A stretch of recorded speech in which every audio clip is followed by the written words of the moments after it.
ഇത് ഏടുന്ന് വന്നതിപ്പോ ഏടെ പോയിനി നീ ഏടെ പോയിനീന്ന് നീ ഏടെ പോയിട്ടുണ്ടായിനി രാവിലെ നോക്കിനി കണ്ടിട്ടല്ലോ നിന്നെ. ഒരു പെറ്റ് പാരൻ്റ് ആവുക എന്നുള്ളത് വളരെ വലിയൊരു ഉത്തരവാദിത്വം തന്നെയാണ് അല്ലേ. നമ്മൾ ആ ഒരു പെറ്റിനെ അഡോപ്റ്റ് ചെയ്തെടുക്കുമ്പോൾ തന്നെ നമുക്കൊരു ലൈഫ് ലോങ് റെസ്പോൺസിബിലിറ്റിയാണ്. അതിൻ്റെ അവസാന കാലം വരെ നമ്മൾ അതിനെ കൂടെ നിർത്തും എന്നുള്ളൊരു ഉറപ്പാണ് കേട്ടോ നമ്മൾ അതിന് കൊടുക്കുന്നത്. അതിന് പറ്റാത്തിടത്തോളം കാലം നിങ്ങൾ അങ്ങനെയുള്ള പ്രവർത്തികൾ ചെയ്യാതിരിക്കുക എന്നാണ് എനിക്ക് പറയാനുള്ളത്. ഈ വീഡിയോയിൽ കാണുന്ന ഈ നായ എന്ന് പറഞ്ഞാൽ ഇതൊരു സ്ട്രീറ്റ് ഡോഗാണ്. ഇതായിരിക്കും വളർത്തി ഉപേക്ഷിച്ചാണോ എന്ന് എനിക്കറിയത്തില്ല.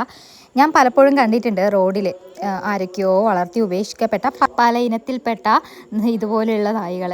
സാധാരണ എനിക്കിങ്ങനെയുള്ള ജീവികളോട് അത്രത്തോളം അറ്റാച്ച്മെൻ്റ് ഒന്നും ഉണ്ടാവാറില്ല. പക്ഷേ ആളെന്തോ എന്നെ മനസ്സിലൊടക്കി എന്ന് വേണമെങ്കിൽ പറയാം കേട്ടോ. കാരണം അത്രയ്ക്ക് എന്നെ സ്നേഹിച്ച് അങ്ങ് കൊല്ലാണെന്ന് വേണമെങ്കിൽ പറയാം. ആളുടെ ഒരു ക്യാരക്ടർ വെച്ച് നോക്കുകയാണ്. ഇതൊരു സ്ട്രീറ്റ് ഡോഗാണ്. ആളുടെ ക്യാരക്ടർ വെച്ചിട്ട് ആൾ ഭയങ്കര അഗ്രസീവാണ് കേട്ടോ. പക്ഷേ എന്നോടും മോളോടും എൻ്റെ അച്ഛനോടും ഒട്ടും അഗ്രഷൻ ഇല്ല. ഞങ്ങൾക്ക് ഭയങ്കര സ്നേഹമാണ്. നിങ്ങൾക്കത് ഈ ഒരു വീഡിയോയിൽ കാണാൻ വേണ്ടി പറ്റും. പക്ഷേ ഈ നാട്ടിലുള്ള ആൾക്കാർ പോകുമ്പോൾ കുറച്ചവരെ ബഹളം വെച്ച് ഓടിക്കുക എന്നുള്ളതാണ് ആളുടെ ഒരു ശീലം.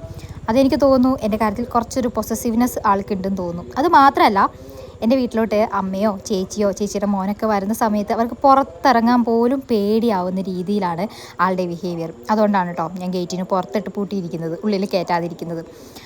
എന്തുകൊണ്ടാണെന്നറിയില്ല, എന്നോട് ഭയങ്കര സ്നേഹമാണ്. ഞാൻ ഇതിനുള്ളിൽ കയറ്റാൻ വേണ്ടിയിട്ടാണ് കേട്ടോ ഈ കാണിക്കുന്ന പരാക്രമമൊക്കെ. ഞാൻ ഉള്ളിൽ കയറ്റില്ലെങ്കിലും വേറെ ഏതെങ്കിലും വഴിയിലൂടെ ആളുള്ളിൽ കയറും.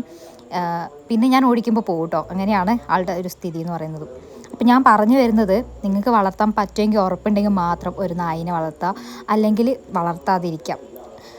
അതുകൂടാതെ ഒരുപാട് ഇതുപോലെ തെരുവ് നായകൾ നമ്മുടെ റോഡിലൂടെ അലഞ്ഞു നീങ്ങുന്നുണ്ട്. പലപ്പോഴും പ്രോപ്പർ വാക്സിനേഷൻ ഇല്ലാതെ പല രീതിയിലുള്ള അസുഖങ്ങളൊക്കെ പിടിപെട്ടിട്ട് അവർക്ക് വേണ്ടിയിട്ട് നല്ലൊരു ഷെൽട്ടർ അറേഞ്ച് ചെയ്യുക. കാരണം പാവം തോന്നും ചില സമയങ്ങളിൽ ഇവരെയൊക്കെ കാണുന്ന സമയത്ത്.